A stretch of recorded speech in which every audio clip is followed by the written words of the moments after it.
All right, let's dive in. Today, we're tackling sour diesel. And wow, you really went all out with the research here. Articles, forum threads, even some YouTube deep dives. Someone's serious about getting to know this strain. Yeah, you weren't kidding about a stack of info, and the funny thing is, with all this, the origins are still kind of hazy. It's true. Most sources agree.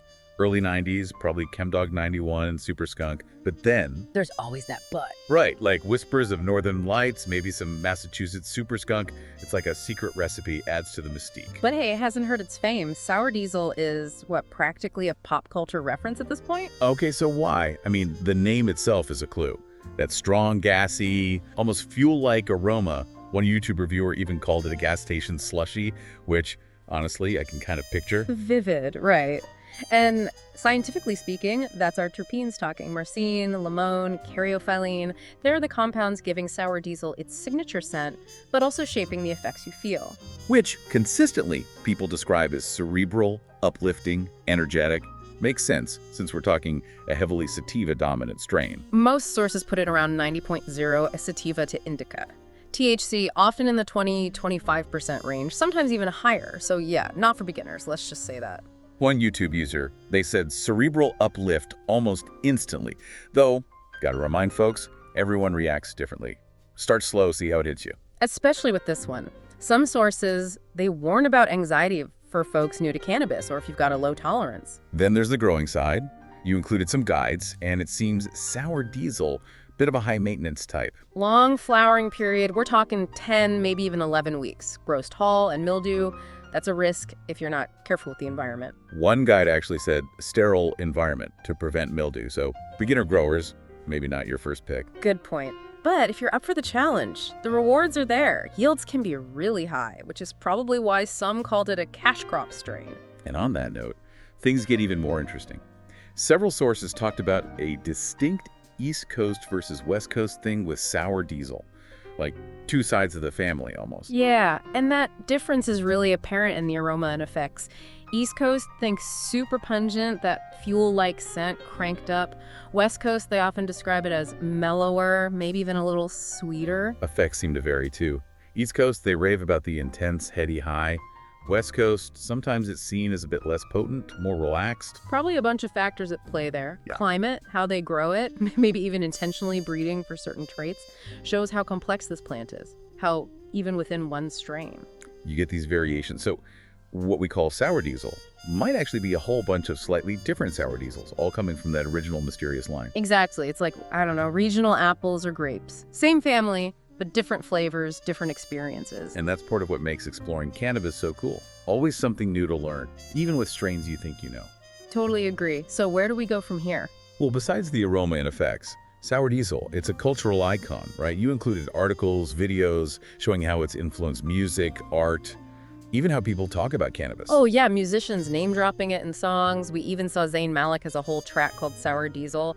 And those YouTube videos, some serious debates going down about whether it's the greatest of all time. One video, it was like a cannabis connoisseur showdown, arguing whether sour diesel deserves that top spot. Everyone's got an opinion on this one. It's true, and that passionate debate, that's what shows its staying power. Decades in the game, and sour diesel is still sparking conversations, still getting people fired up. But cannabis, it's changing so fast. New strains popping up all the time. Does sour diesel keep up? Will it stay relevant? Good question. You know, one article actually suggested its popularity dipped when West Coast strains flooded the New York market. Growers used to top dollar for their sour diesel, suddenly they're competing. So the clone heist, it made sour diesel more available, but maybe also marked a shift from exclusivity to more commercial, impacting price, maybe even how people focused on growing it. Interesting point. And now legalization spreading, big commercial grows coming online, competition's even tougher. It's like sour diesel went from the underdog to the champ, now got to defend the title. Makes you think, will breeders stick to that classic sour diesel experience?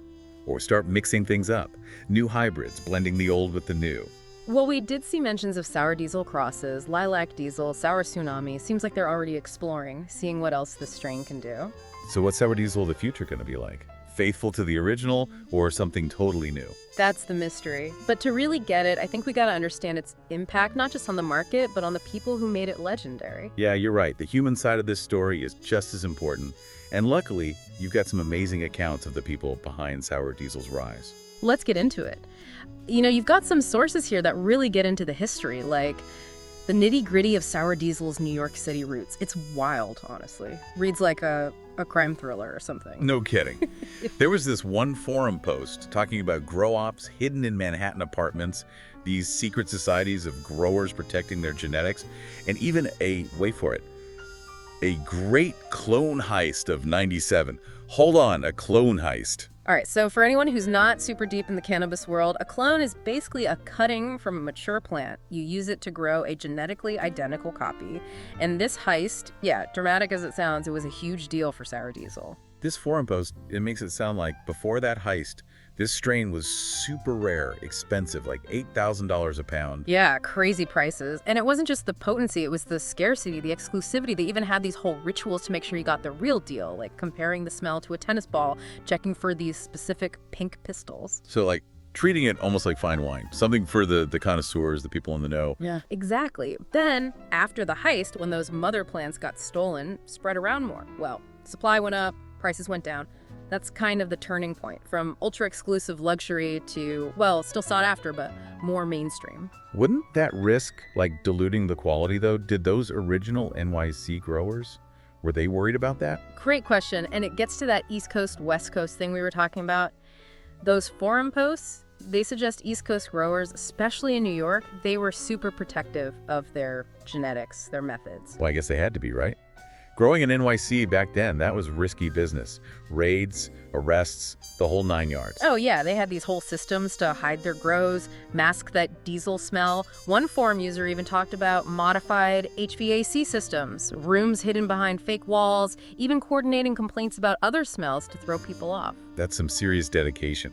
It's like they were forced to be master growers just to survive. Right, and it's a total contrast to the West Coast, where from what I'm seeing, the focus was more on big yields, commercial scale. That difference in philosophy, that probably explains why we see those variations between East and West Coast sour diesel today. So the East Coast one, with that super strong aroma, intense effects, that's like the OG, the original, born out of necessity, refined through years of basically underground growing. And the West Coast sour diesel, maybe a little mellower, slightly less potent. That's like the strain evolving, moving into a more, relaxed environment, a more commercial mindset. Like comparing craft beer to like mass-produced stuff. Both good, but different experiences, different values. And just like with craft beer, there's this whole movement now to preserve those original East Coast genetics. Some growers, breeders, they're trying to recreate that OG sour diesel experience. It's like a heritage strain, a piece of cannabis history. It's crazy how something that was once so secret, so underground, is now almost like cultural heritage. And that ties into the cultural impact, right?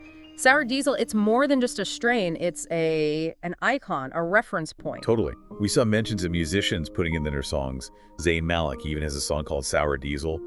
And those YouTube debates, man, people getting heated about whether it's truly the greatest of all time. Oh yeah, Jadakiss and Styles P, those rappers, even they were going back and forth. Sour Diesel versus Haze, which one reigns supreme? Classics New York rivalry. Imagine like back in the day, a packed club. You get a whiff of that Sour Diesel for the first time.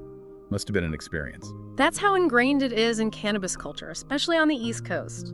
Decades later, and it's still sparking conversation, generating buzz, that's saying something. But things change, right? Industry's moving fast, new trends all the time. What happens to sour diesel? Does it stay relevant? $1 million question. One article even suggested it took a hit when those West Coast strains started flooding the New York market. Growers used to high prices. Suddenly they're competing, having to adjust. So, the clone heist, yeah, it made sour diesel more available, but maybe it also kicked off this shift from exclusivity to a more commercial mindset. Kind of mirrors what's happening with cannabis in general. Exactly. And now with legalization, big grows popping up everywhere, the competition's even fiercer.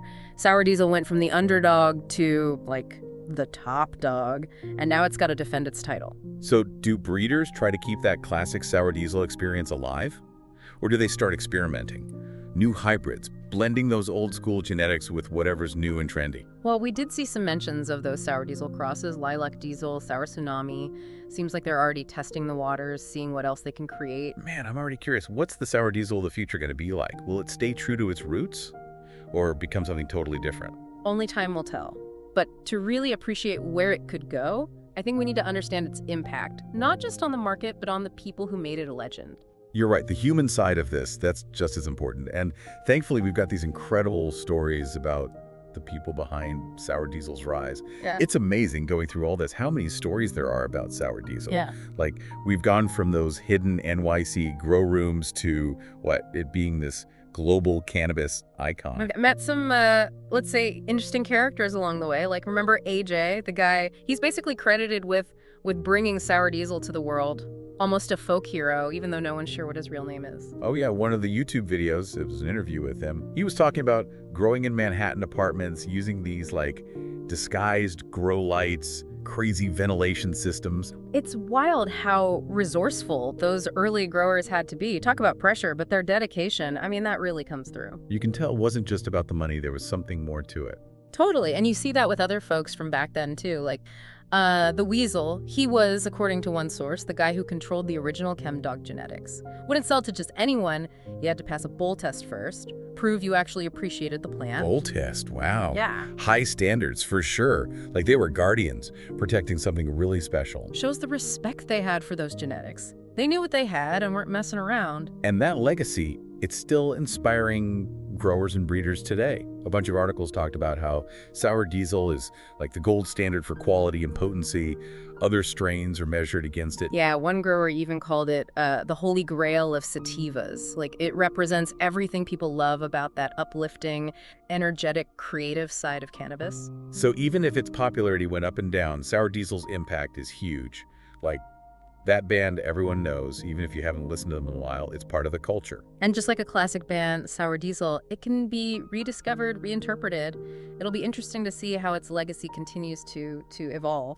So as we wrap up this deep dive, what's the biggest thing we learned about sour diesel? What really stands out to you? I think it's a reminder that even in cannabis, where everything's changing so fast, there's still room for tradition, authenticity, what makes a strain truly unique. Sour Diesel, it's a perfect example of that. Couldn't agree more. And it shows the power of community, people sharing a passion. Those early NYC growers, the people debating online, Sour Diesel brought them together. And at the end of the day, it's an invitation to keep exploring, keep learning. Who knows what else is out there? Well said. So to everyone listening, keep that cannabis journey going. Maybe you'll find your own Sour Diesel story along the way. Thanks for joining us on this deep dive.